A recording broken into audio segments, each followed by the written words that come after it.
حضرت ابو دجانہ رضی اللہ عنہ کی ہر روز کوشش ہوتی کہ وہ نماز فجر اور رسول اللہ صلی اللہ علیہ وسلم کے پیچھے ادا کریں، لیکن نماز کے فوری بعد یا نماز کے ختم ہونے سے پہلے ہی مسجد سے نکل جاتے اور رسول اللہ صلی اللہ علیہ وسلم کی نظریں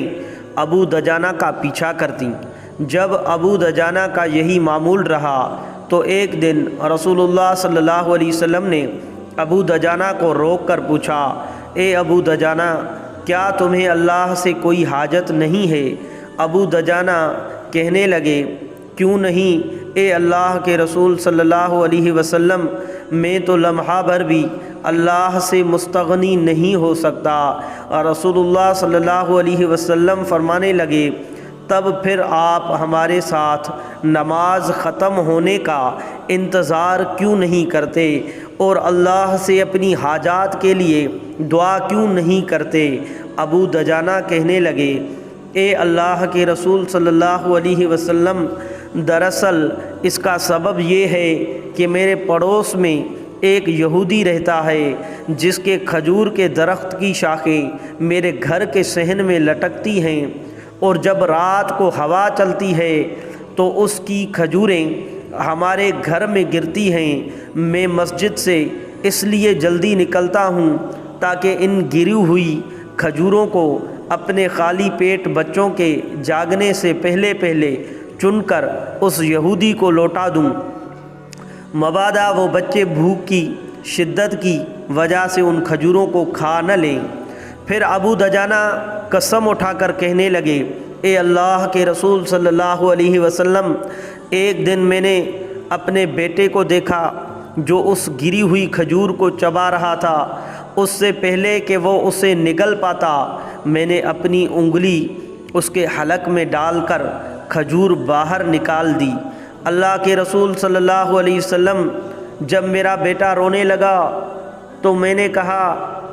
اے میرے بچے، مجھے حیا آتی ہے کہ کل قیامت کے دن میں اللہ کے سامنے بطور چور کھڑا ہوں۔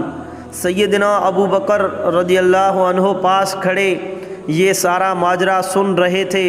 جذبہ ایمانی اور اخوت اسلامی نے جوش مارا تو سیدھے اس یہودی کے پاس گئے اور اس سے